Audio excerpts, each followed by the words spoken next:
new tile printing software. It works really good.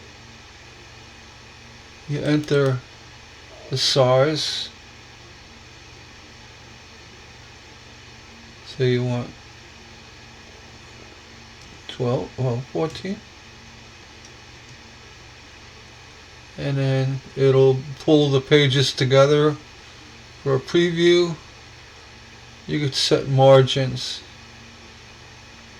Yeah, say 0.25, quarter inch.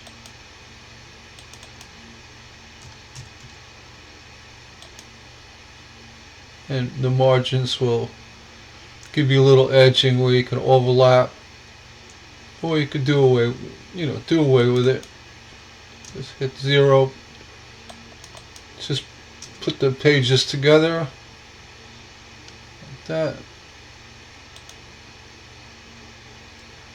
Anyone needs help tiling their patterns, stained glass, just let me know. I'll give you a hand. It's available in millimeters too.